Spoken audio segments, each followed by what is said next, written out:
What's going on, everybody? It's the Franz here with a Monday Night Raw review for February 19th, 2018. I usually have a nice little rendition of the first Attitude theme song, 8-bit going on, and I don't usually use other things, but my normal PC has just took a crap on me, so I'm using my backup laptop right now where I can't use any of my usual things, so what I have right now is the best I have. I do want to get started with before we get to Monday Night Raw, which was 2 hours of great wrestling, and then the last hour was we don't need it. Of course, we had the two matches announced for the night: the 7-man gauntlet and the 6-woman tag team match again and again and again of Absolution with Alexa Bliss, the only one different, versus Banks, Bayley, and Mickie James. Go figure. And as well, as I talked about on Unscripted, there was a rumor going around that Jeff Jarrett would be the next Hall of Famer, or one of the next Hall of Famers for WWE, and it was announced, it was broken earlier today about him becoming the next Hall of Famer and I already knew it was going to happen, and I seen it on Twitter a lot, not as much as I thought it would, which is a surprise because you know how these social justice warriors go, but we had Jeff Jarrett. Pretty much, there was people on social media all day today who were like, oh, Jeff Jarrett, the last thing he did in 1999 was beating up women, the guitar shot of Mae Young. Different time, guys, different time. Is his WWE, when it comes to Jeff Jarrett, does his WWE career warrant the Hall of Fame? No. He wasn't. He was a good Intercontinental Champion, but tag team champion with Owen Hart, and that was about it. And of course, the whole debacle of the Be My Baby Tonight, which was supposed to lead to a match between him and Road Dogg Jesse James, as we know is Road Dogg now. But Jeff and Rody left. Jeff went to WCW for a bit, and Rody went, I think, to the USWA or something. He came back and became the real Double J, and the rest was history. But what makes Jeff Jarrett worthy of a Hall of Famer is not his wrestling career. It's everything else that he's done. It would not, if it wasn't for Jeff Jarrett, where would AJ Styles be? If it wasn't for Jeff Jarrett in TNA, where would Bobby Roode, Samoa Joe, Eric Young all be? Where would guys like Christian, when he was taking a sabbatical from WWE, where would he be? Where would he have gone? He wouldn't have had anywhere to go. Jeff Jarrett fought to give other people opportunity. Yes, by the time Christian and Booker T and Mick Foley all left WWE to come to TNA, he wasn't the guy in charge anymore, but he still had a lot of influences there. The meaning is, Jeff Jarrett, of course, started this company, and that company, which is now known as Impact Wrestling, but this guy was he was not as successful, but he was, in a way, like Vince was in the 80s and early 90s, giving guys opportunity that weren't there for anybody else. You couldn't say Jeff Jarrett went to you couldn't say Vince McMahon didn't give people opportunity. He gave Triple H an opportunity. He gave Shawn Michaels, Diesel, Razor, and all these guys that became stars in the 90s, 2000s, and so on. Jeff Jarrett did the same thing in the 2000s on for AJ Styles, Samoa Joe, Bobby Roode, Eric Young, Petey Williams, and many, many more. And of course, after he left TNA, he went off to try and start another wrestling company called Global Force Wrestling. That really didn't pan out as well, but of course, you got to see, for those who went to those Las Vegas tapings, you got to see some of the Bullet Club. You got to see Bobby Roode, Eric Young, and all of them also redone there.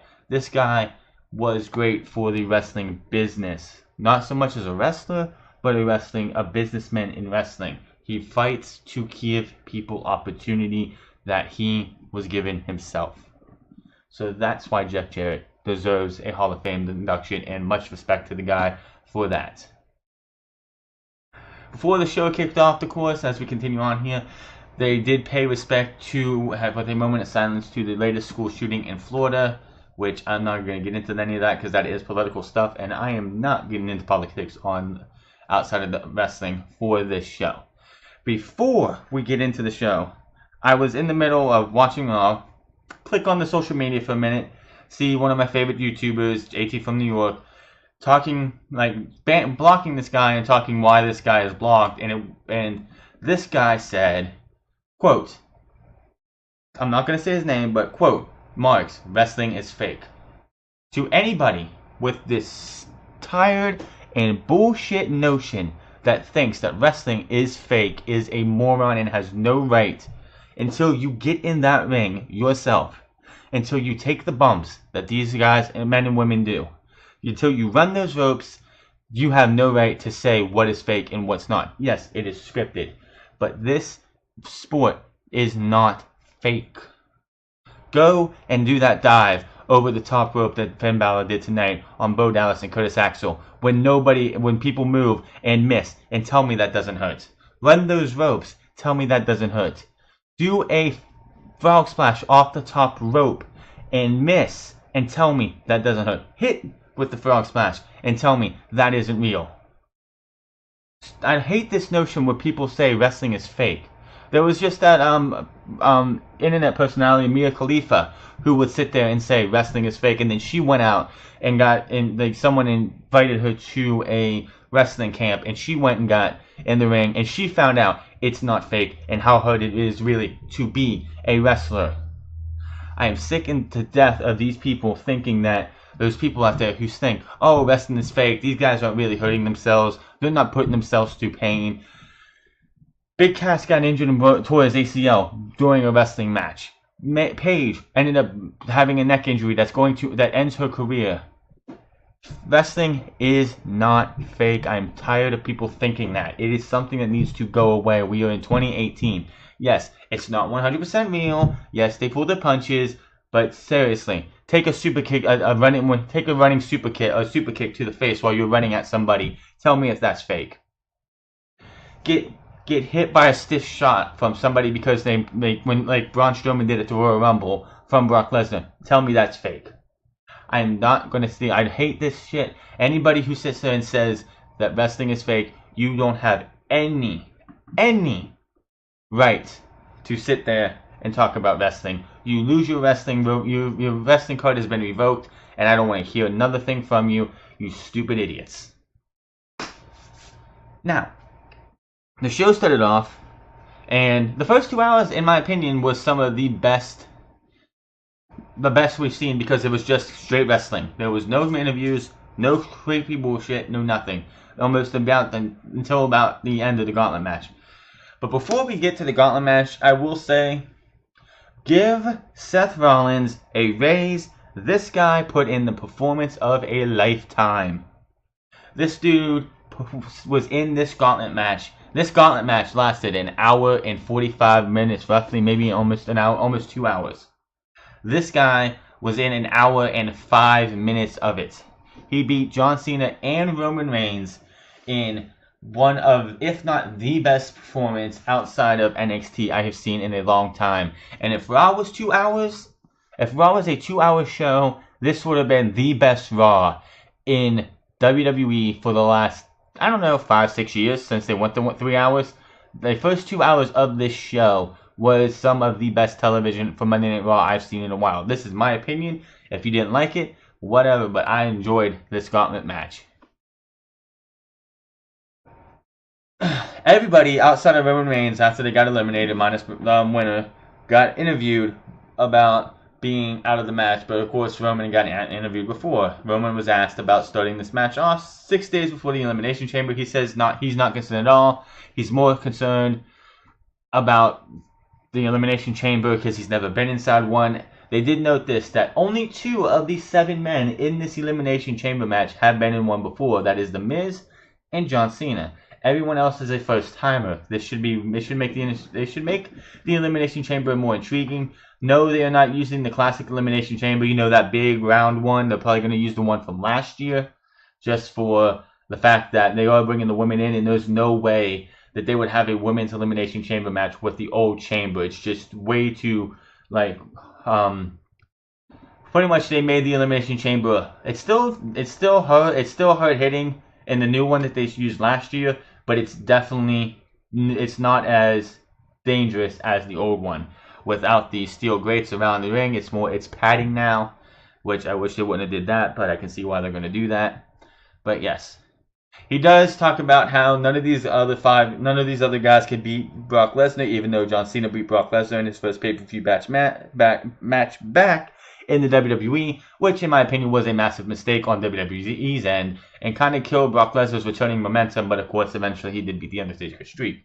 And then of course he brings up how he's the only one who can beat Brock Lesnar, and at WrestleMania 30, like just look back a couple years ago, he should have beat Brock Lesnar. And of course, we have the person who didn't allow that, Seth Rollins, be his opponent for the first part of this gauntlet match.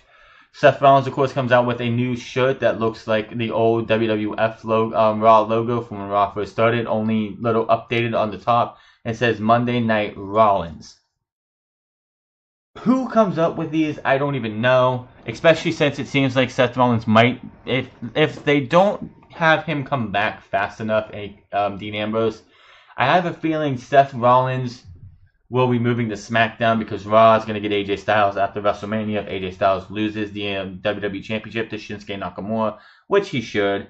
But if he doesn't, then I don't know. But it feels like they're going to bring AJ Styles to Monday Night Raw, and SmackDown will get Seth Rollins if Dean Ambrose isn't back by then. Roman had the control for the start of this match. There was a lot of commercials, by the way, during this first two matches between Seth Rollins and Roman Reigns and Seth Rollins and John Cena. Rollins with multiple pin attempts for only 2. He kicks Roman in the gut, goes to bounce off the ropes. Roman stands up immediately and they stare down as Roman starts talking trash as they go to break. Roman comes into control back from break. Jaw jacked by Rollins, but Roman with an elbow Roman starts stalking Rollins. Tilt-a-whirl backbreaker by Roman for a 2 count. Back and forth these two go. Blockbuster, which Seth Rollins has one of the best blockbusters in the game. I know Bobby Roode does a blockbuster too, but it seems like more often than not, Bobby Roode seems to botch the blockbuster more than he actually hits it right. It just feels like that's what he does. But blockbuster by Rollins, Sling Blade as well. Which at this time, in most matches, not all, but most matches, he starts favoring his knee, which, of course, is what it is. Flying clothesline to Reigns, who gets sent outside. Suicide dive attempt by Seth Rollins, stopped by Roman, who pretty much has him teetering on the ropes. He hits a drive-by after that. Roman with his clothesline, then a couple in the corner. Roman for a Superman punch, buckle bomb. This was a really cool thing because Roman goes for the Superman punch, gets stopped, gets blocked. Seth Rollins picks him up, hits him with a buckle bomb, just throws him into the buckle bomb, and the rebound, Roman Reigns hits a Superman punch as they both are laid out as we get back from break. As we go to break again. Back and Seth is on top rope for the frog splash, but he misses. They both get up and start slugging back and forth.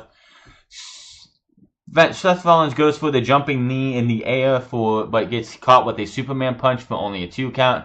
Roman goes for the spear. He gets kicked in the head. Then he gets kicked in the gut.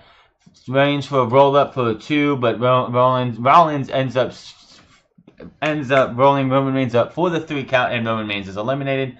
And if it wasn't obvious before this finish, Roman Reigns is winning the Elimination Chamber. You would not have him come out first in this match and lose the first pinfall by just a roll up. If it would have been like the Blackout or the Revolution Knee, which they actually gave the knee a name, it's the Revolution Knee. Seth Rollins' knee strike is the Revolution Knee.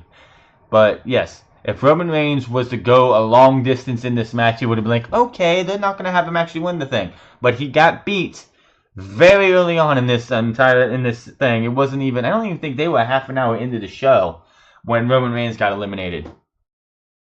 So, anybody's thoughts of Roman might not win this Elimination Chamber, your dreams just got crushed. Plain and simple.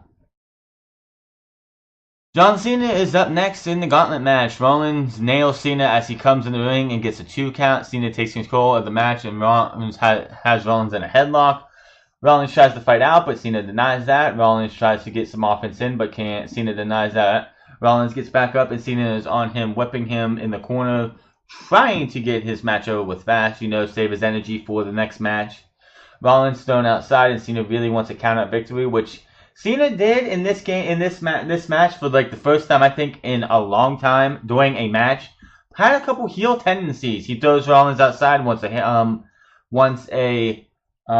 count out victory, which was kind of like he did it at this time, but later on in the match he actually stopped the referee from counting Seth Rollins out, because he wanted to actually pin Seth Rollins, which was like, are you going to be a heel or are you going to be a face? Come on, Cena, you got to make up your mind, man. Rollins just beats the count.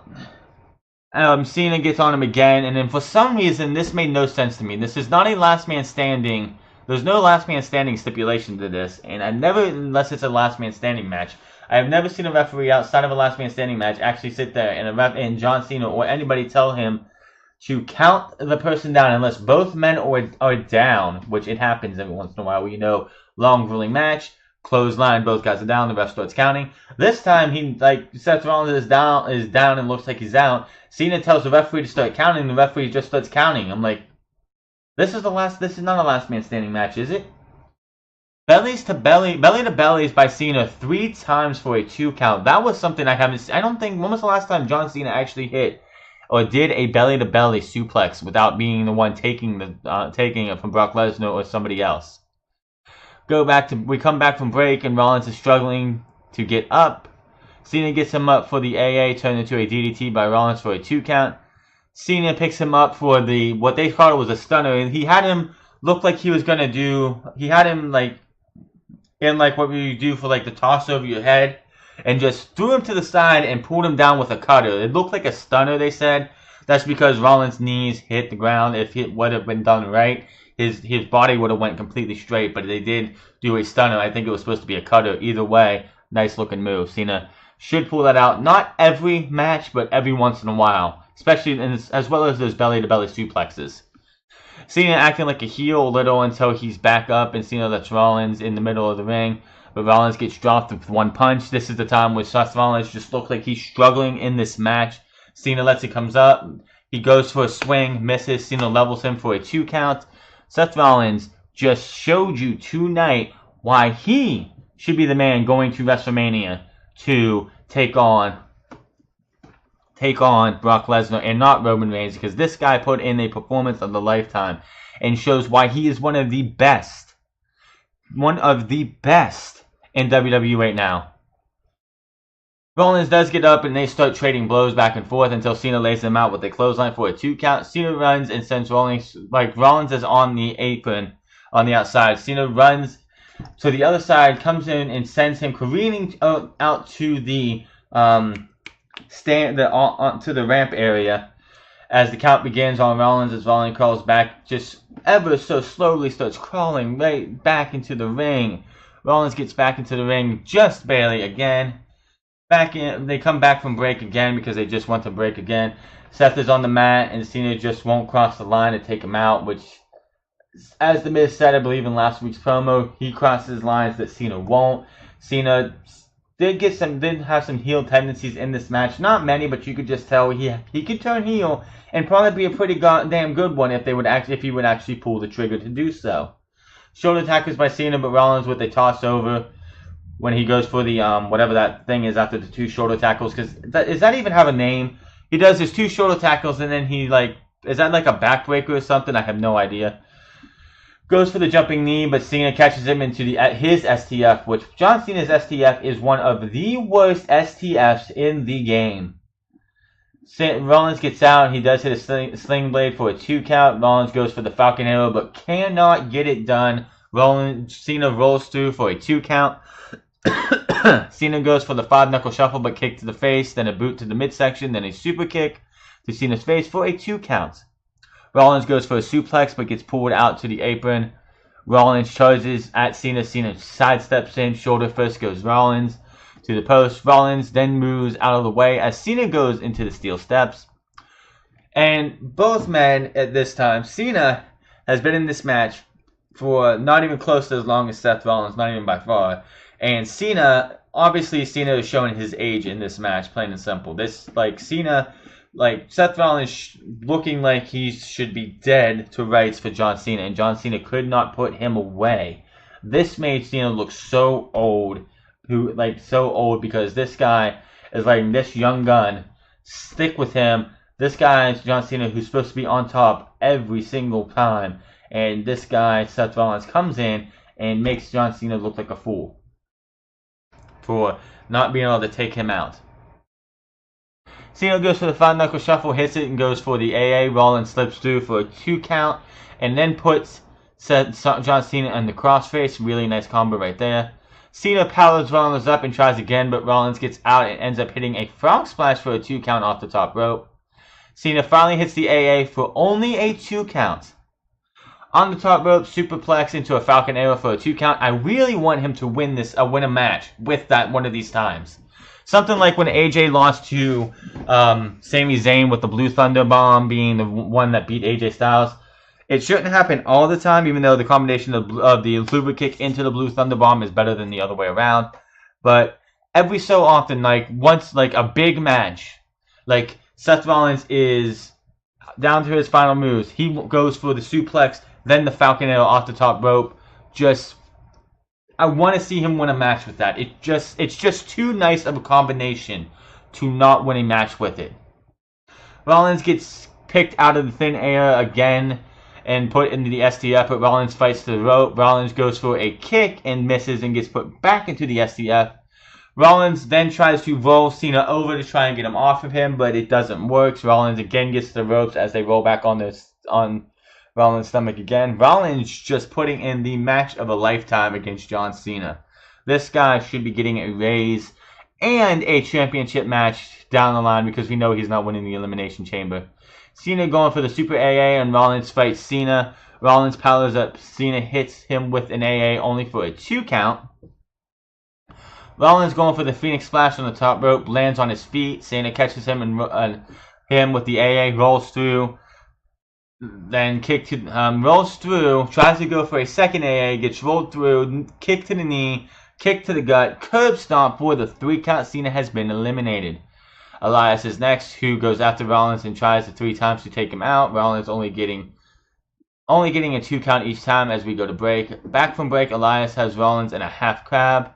We cut to the back with Renee Young, who talks to Cena, and Cena pretty much makes an excuse saying he was too empathetic. He was in awe of Seth Rollins and how his will to fight, and he should have been, as I said, cross that line to take a wounded man out. John Cena's biggest problem if his character is he doesn't take the wounded man out. He just sits there and is like, come on, I want you to fight me man to man, instead of taking the cheap victory, which John Cena at some time in his career needs to actually do that.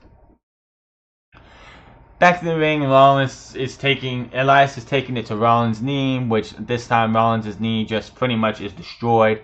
Now Elias is just taking Rollins' knee and working it over badly. Rollins fights back, but kick to the knee, then a super kick for a 2 count.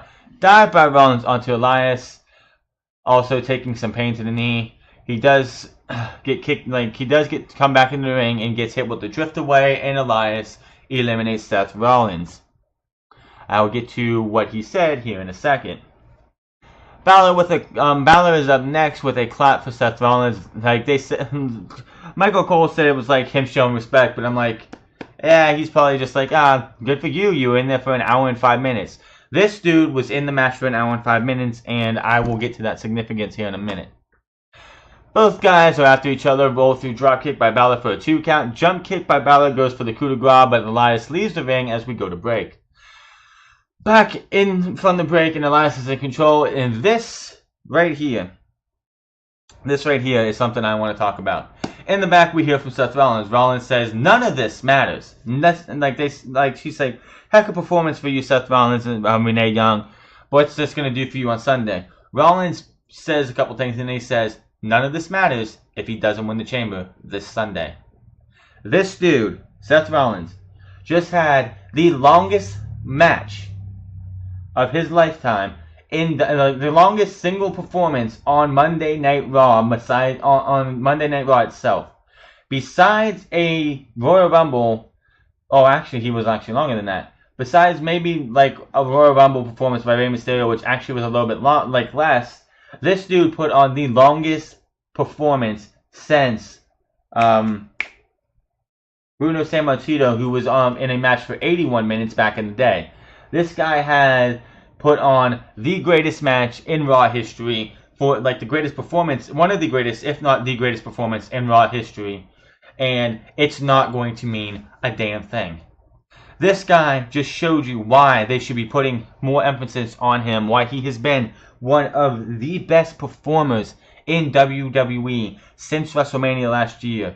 This guy came back from 2 knee injuries in less than a year.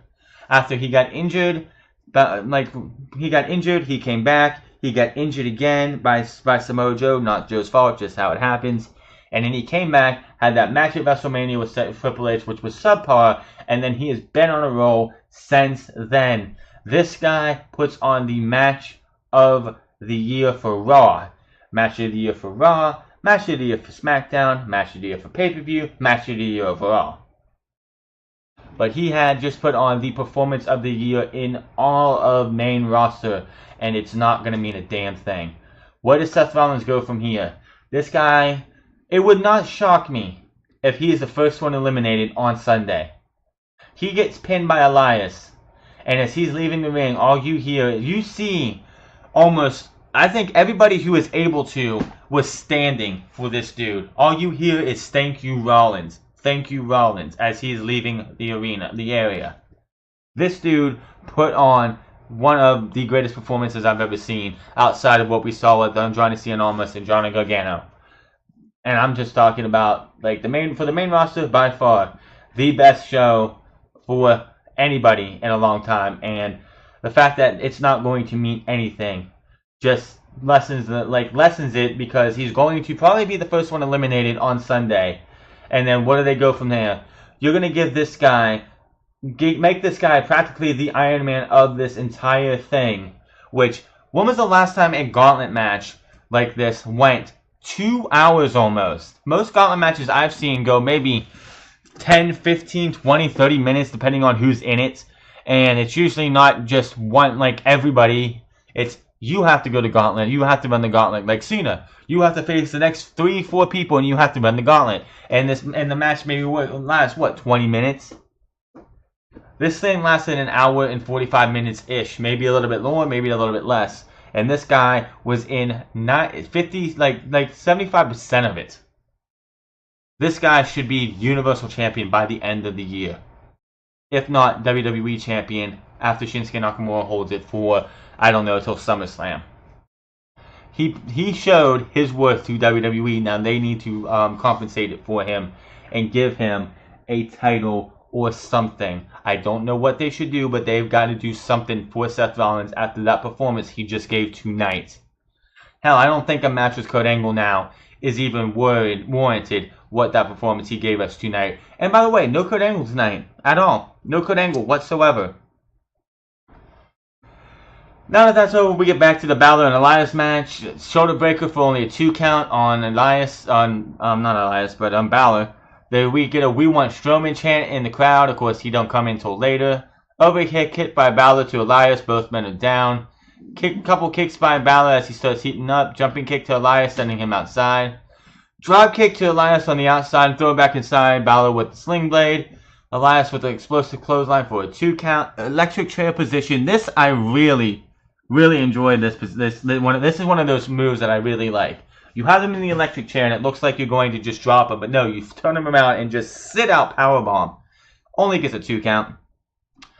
Balor gets back in control, hits a PK. Balor gets bounced off the ring post, thrown back inside. Elias goes for the pin, but only gets a 2. Elias with the armbar, looking to injure Balor even more. Balor gets a sling blade, a drop kick by Balor, coup de grace to Elias for the 3 count, and Elias is eliminated. That leaves only The Miz and Braun Strowman next. And who did you think was coming out next? So, ladies and gentlemen, anybody who thought Braun Strowman was coming out next, then you are wrong. By the time when Balor came out, I knew right then and there that it was going to be Miz and then Braun Strowman. It was just too obvious. The Miz is out next, but the Miztourage come out from the entranceway and they start charging the ring. Miz from behind takes it to Balor. DDT, 2 DDTs, those whip DDTs that Miz does for 2 counts both times. Multiple running kicks to Balor, only for a 2 count. Balor thrown to the outside. Axel and Dallas try to get involved, but ref catches them twice. Miz whips the injured arm. Like he does, that was just sickening. Like you do that little, you try pull it up and you just whip it down. Definitely like sickening looking move as we go to break. Miz is in control, of course, as we come back from break. Now we have Elias in the back, just talking about how he is going, like what he did to Seth Rollins when he gets to the Elimination Chamber on Sunday. There's going to be 6. I think he said 7, but it was like 6 more Seth Rollinses. He's just going to come in and pick up the scraps. I don't know if there's going to be any eliminations before Elias comes in. I mean, sometimes there are, sometimes there are not. We will have to wait and see. But, of course, they did confirm tonight, and everyone knew it was going to be 2, that there's going to be 3 men to start the match and the 4 men in the pods. Who's going to come in 4, 5, and 6? I have no idea. But who's going to also start the match besides The Miz, which I think it's going to be Roman Reigns, John Cena, Braun Strowman, and Elias in the cage, in the pods. And you'll have The Miz, you'll have Seth Rollins, and Finn Balor start the match. That's just my opinion. I'll get more of that later this week.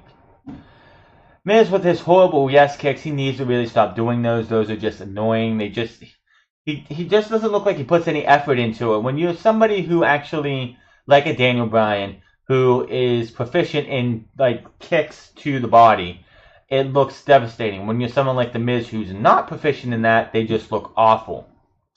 Elbow by Balor for a 2 count. He had him making the Scorpion Death Drop, looking like he was gonna hit that, and then he turns around and hits in the elbow. I have no idea what that's called.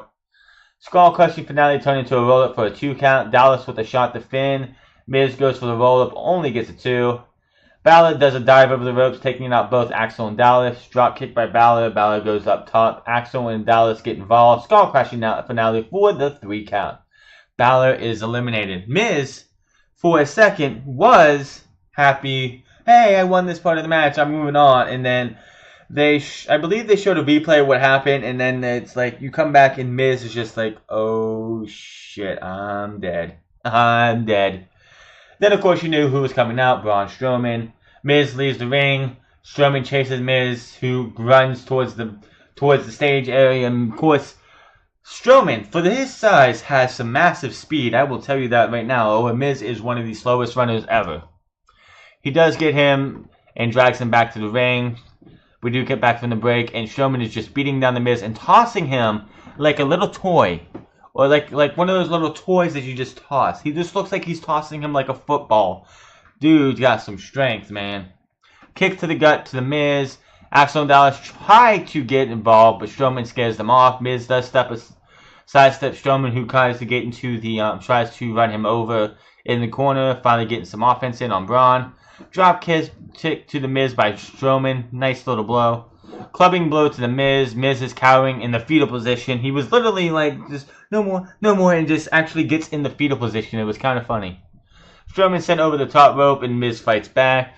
Miz laid out by Strowman. Skull crushing. He actually hit a skull crushing finale. I am shocked that they actually did that. He actually hit a skull crushing finale. What a surprise. But only a 2 count, and he gets sent to the outside because, you know, just the deadlift shot. Miz back in the ring with a running clothesline hit, and Strowman pretty much hits him with the running power slam and gets the 3 count. Winner is Braun Strowman. Braun, you know, celebrates. He comes up top and Charlie Robato. Charlie Robato. Braun asked about this Sunday since he's never been in the chamber. He says, I don't fear the unknown fears me. Just like this match tonight, the chamber will be the same, and then I will be coming for Brock at WrestleMania, and at Mania, Brocky boy, you are going to be getting these hands. Then says, Charlie, if you do not mind, I have some unfinished business to take care of. Heads to the ring. Bo Dallas and Curtis Axel powder from the ring. They attempt to get the Miz out of the ring, but they end up getting drugged back in. Both get hit with power slams. As the Miz looks on, Miz looks on, Braun Strowman starts coming out of the ring. The Miz starts running away like a scared little dog.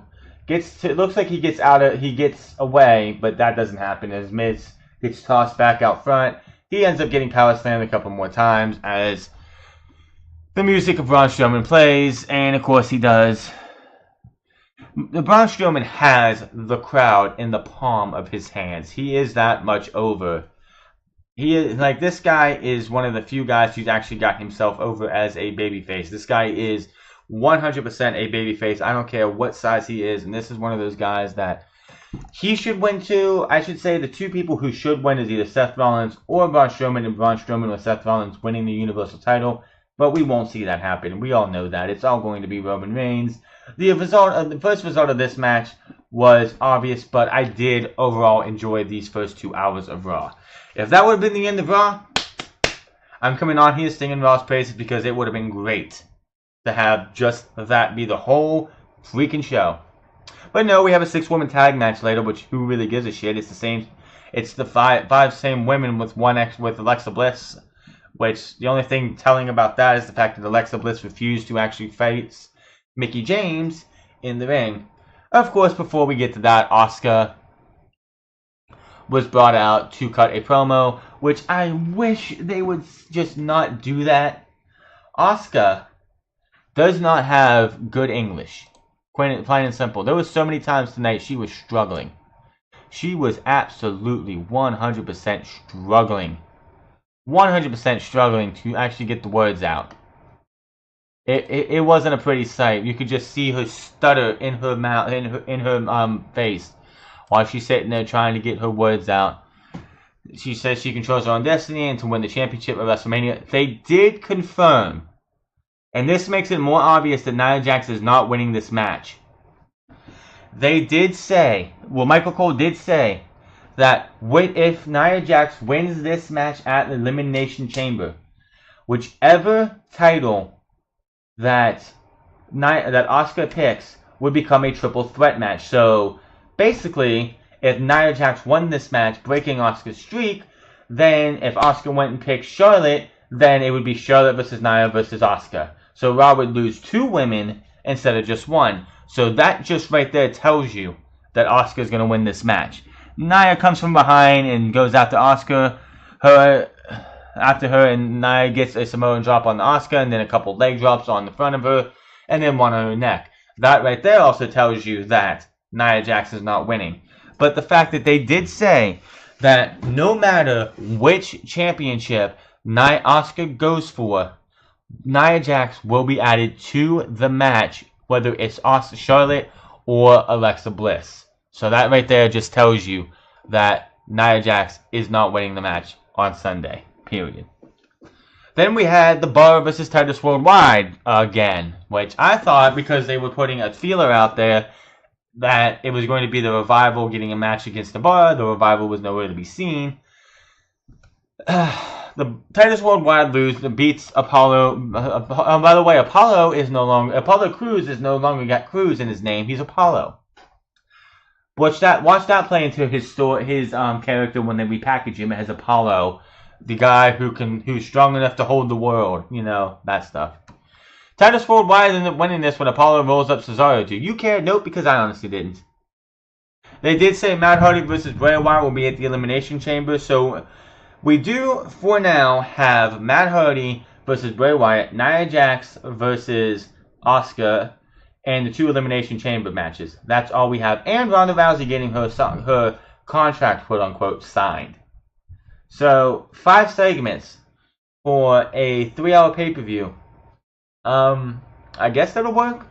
If the Elimination Chamber matches both take an hour, that leaves Matt Hardy and Bray Wyatt and Asuka versus Nia Jax in that thing, and the Ronda Rousey thing. I guess that, and I guess if they wanted to put the Bar versus Titus Worldwide on the kickoff show, or one or the other, then that's that. They did have a promo thing between Bray Wyatt and Matt Hardy, because, you know, how else are you going to build a match that hasn't seen any build, really, other than the Royal Rumble and their clash last week in the Fatal 5-Way. Other than that, these guys really haven't had anything. Bray says he has He says some say the end is near. Personally, I hope they're right, not just for me, but for Matt Hardy. His end will be at the Elimination Chamber. Then Matt breaks in, and they just go back and forth, back and forth, back and forth. And eventually, only Bray Wyatt laughs. No Matt Hardy, yes, at the end. I think they finally got that out of their system. 6-woman tag match, Bayley, James, and Banks versus Absolution and Alexa Bliss. If you've seen one, you've seen another. Paige is not able to wrestle again. Can we please get her off TV? She has no reason to be there. And can we end this Absolution bullshit? The women, it's... When they do the superstar, like when they do the draft all the tag teams to SmackDown, draft all the women to Raw, end this bullshit of Raw and SmackDown getting their own women's titles and Raw and SmackDown getting their own tag team titles. Both of those divisions need to be one division. We need women on one show, tag team on the other, so we can just end this thing where we don't have to see Absolution and a partner versus Mickie James, Bayley, and Sasha Banks, or Absolution versus two of those three. The biggest story out of this was Alexa Bliss.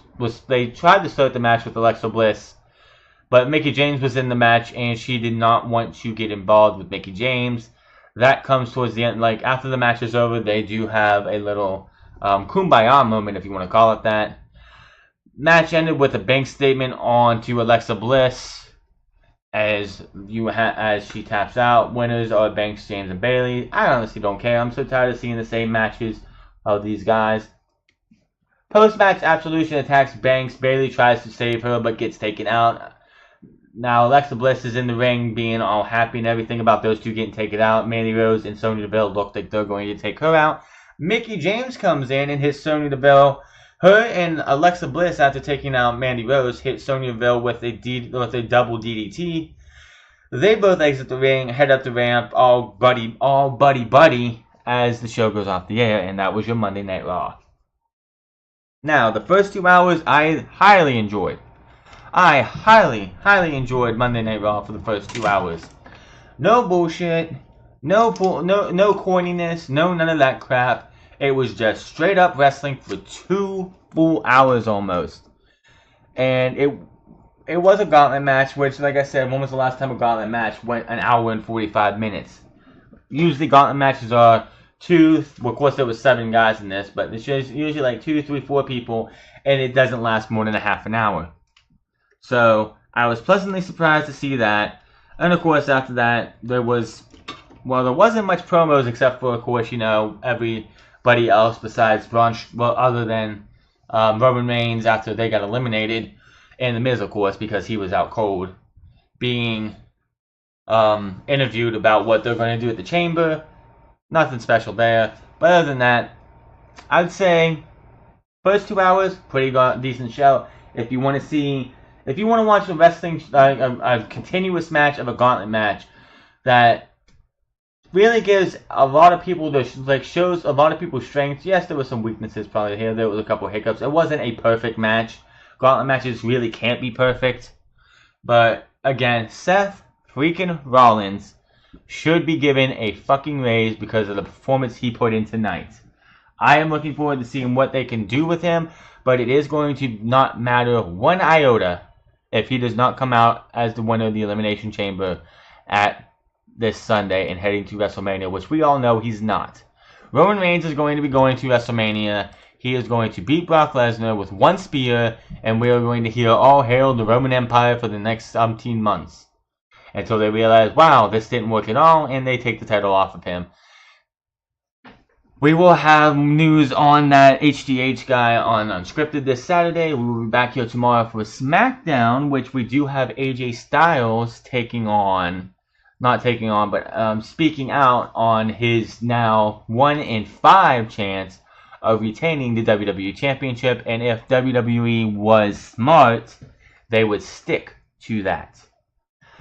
Make sure to find me on Twitter at TheFrance. Find me on twitch.tv/TheFrance08. I did lose my computer for a bit. My power supply went down. So we're going through PS4 right now for streams, but we will be streaming every single day. Tomorrow we'll be there for Skyrim. I will see you guys tomorrow for SmackDown, Wednesday for NXT, Friday for preview and predictions of the Elimination Chamber pay-per-view, Saturday for Unscripted, and Sunday, we will be here for the Elimination Chamber pay-per-view itself. Until then, I will see you guys later, and I am getting on out of here. Peace out.